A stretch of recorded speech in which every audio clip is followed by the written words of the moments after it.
Hello, everyone. This is author Debra Parmley here with another March of the Writers prompt and video. This one is for day 8, and the topic is this or that. And authors are given a picture, which I'll have to show you on my screen. I've been trying to figure out, we're supposed to either circle or check mark the thing we want and then talk about it, but I couldn't figure out how to do that. So I'm basically going to turn this so you can see the picture on my computer screen, and then I'll tell you what my this or that is. So let me turn this, hold on a second, get the computer here. And I'm just going to hold it where you can see this or that. So, get closer. Hopefully you can see it. So first there is a digital book or the physical book, and I'm supposed to make a choice. Prior to living in the motorhome, I would have said my top choice would have been the physical book. But living in a motorhome, there's not as much room for books, and so I'm just by the spacing of everything limited to how many physical books I can have in here. So I actually read more ebooks than I ever did before, and the rule here is if I bring new books in, some books in here have to go out, so that means they either need to go into the storage unit, or I need to hand them off to someone who'll enjoy them, or take them to a book trading store or something, because there's only literally so much room in a motorhome to put books. On the Kindle, however, I believe right now I've got 500 books on my Kindle, because I mean, I don't have to get rid of them when I get new ones. So, and to keep up with all of that, I have a Goodreads page, which you can see what I'm reading when and what I think of it sometimes. So the next thing is the cute little night owl on there, or the early bird. He's cute too, little bluebird whistling, singing. I am clearly a night owl. Anyone who knows me would definitely agree with that. My best writing's done at night. I'm capable of getting up early in the morning if I have to for work or something else, and I can function and do just fine, but not writing. I can get up at 6 a.m. and go where I have to go to get on a plane or whatever, go to work, whatever I have to do. I can function, but at 6 a.m. I cannot write. It's just gobbledygook, not worth reading. I'd throw it away before I let anybody see it. This is true of anything I would write before 10:30 in the morning. So as a result, I tend to not get up real early because, what's the point of chasing the day when my best writing is done late in the day? The next one on here is series or standalone. I actually prefer standalone books, and I've come to this conclusion for this answer today because it's common for me to read the first book in a series. It's less common for me to read the second book in a series. You'll see evidence of that if you go to my Goodreads. Now, there are many series that I've loved and reread over and over again. So if it's a series I love, then I love the series, but otherwise, I'm happy with a standalone.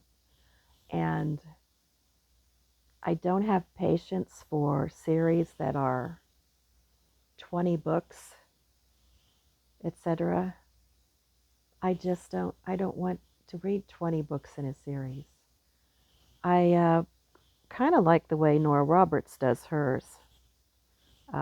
She likes to do trilogies, and I kind of like that because by the third one, most things are wrapped up. She does a good job of wrapping them up. So I kind of like trilogies more than series, if I'm going to have to choose. And we Geminis, we really don't like to choose a lot. We like to have two. I like this, but I also like that. That's the kind of answer you get from a Gemini. The next category is laptop or writing by hand. Prior to the stroke in 2023, I enjoyed writing by hand. I no longer enjoy that. It is a more difficult activity. However, it is important because I won't go into all the details, but let me just say this. A neurologist would tell you that cursive writing is important. It's good for your brain. Beyond the fact of signing your name, etc., children should be learning cursive because it's good for our brains.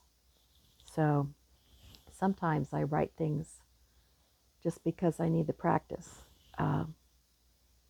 And I don't ever want to let that go.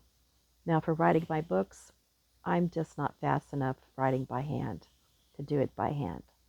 But I'm incredibly fast on a computer because I took typing in high school. And I learned to be fairly fast. And I'm going to show you my keyboard here. You see how the letters on certain areas are, see the B and the M there at the bottom? You can't see what that letter is. It doesn't matter. My fingers know what it is. Above the L, see that one's worn off? These two spots here, those are the arrow keys. Those are worn off. You can't read them. This A is almost gone. But it doesn't matter because I don't really look at it. I don't pay attention to what they say. I know what's there. So I just type fast. So definitely my choice is to use laptop rather than writing by hand when it comes to my stories. The next section is spring, summer, fall, winter. I'm a spring, summer gal. I love spring, and we're getting into spring now because we've passed the first day of spring, and so the flowers, all the things will be coming into bloom. And yes, I know there's pollen and allergies and all that, but I absolutely love flowers. And this is when the flowers emerge from the earth. When they say, winter's gone, we're here, hello. And I love that part of spring. But I also love summer. I love to walk on the beach and get my toes in the sand, feel the sun on my face, and the wind, the ocean wind, and the scent of it, and the sound of the ocean. I love to watch the palm trees. And here in Florida, where we are wintering, I've been able to swim in the pool. And it's just beautiful to look up and see blue sky, white clouds, green palm trees. It's absolutely beautiful, and I really enjoy that. So it's a combination of good exercise and just makes my soul happy. So as far as fall and winter, I love Halloween. I love October, the month of October, and I've got a lot of memories of my dad from October, many years of Octobers celebrating together. So I love that specific part of the fall and the pretty colors of the trees. I like that. But I'm not a fan of cold weather. So fall into winter is not so much my thing. I kind of like Indian summer into pretty leaves, into pumpkins and Halloween, and then I'd like to just be done with it and skip winter altogether and go just to spring if we could. I'd be happy with that. I'd be happy to never see snow as long as I live. I just do not like snow. Never was this way before we moved to the Pocono Mountains and lived there 6 years on top of a mountain 1 mile from the sign that said highest elevation. And when I think back at that time, I think about how I just was cold all the time. I just never felt warm. I never liked it. And I was happy to move away from that. So I like snow in movies and in paintings, but not in real life. So the next category is catchy title or gorgeous cover. In the past, I've been drawn to do more for my books, try to make the title fit the book. So I wouldn't say catchy, but it needs to fit the book, in my opinion. So, if you're with a traditional publisher, which I started out that way, they say that they always change your titles. I was with 5 small presses, and not once did any of them change my titles. And I think it's because I worked really hard to make the title fit the book. And I would look it up online and see if anybody else had that title. So I'd come up with some nobody had and fit the book. So why would they change it? So anyway, it worked for me. Now I'm indie and I can do what I want. So it's not that I go for catchy, it's that I go for let's fit the book. And gorgeous cover, I'm a visual person. I like gorgeous covers. I'm going to pull a Gemini card on this and say, why do we have to choose? Both are vitally important to selling the book. A good title, a good cover helps to sell your book. If the title doesn't entice anybody or intrigue them in any way, or the cover doesn't, why would they even open it up to look at it? So I'm going to say, I'm going to choose not to choose. I want both because I'm a Gemini. And the last category, am I a planner, a pantser, or a plantser? So if you don't know what that means, planners have to plan out their book before they write it, outline it, everything's planned before they start writing page 1. And they don't do well without that. Pantsers are the opposite. They like to sit down and just start writing and fly by the seat of their pants. I have, for the most part, been a pantser all of my life. If I've plotted the book out entirely, I will never write it. I have plotted 3 entire books when I was in an organization, RWA, Romance Writers of America. There were a lot of plotters in the group who would help you plot, teach you to plot, etc.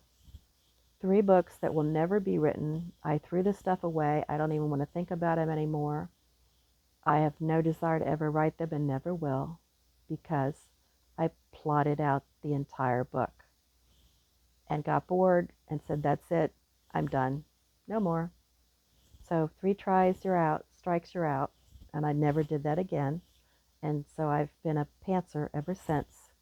But now when you write for publishers, you cannot be 100% a pantser because you can't pitch a book if you don't have an idea of what the book's about. You can't just sit down and say, well, I only know what happens in chapter 1. So you've either got to wait till you've got the book gone along pretty well, or you need to come up with a synopsis, which is a very short thing, but it tells them what's happening in the book. So it's not entirely flying by the seat of your pants. And I have been doing that since I wrote my second novel. I wrote the first 2 before I had a contract, so I didn't need a synopsis yet. And when I started to submit the books to publishers, then I needed a synopsis. So those 2 were written by the seat of my pants. The third category, plantser. I believe this is what happens when a person that's in any of the other 2 categories learns to do a combination of those things.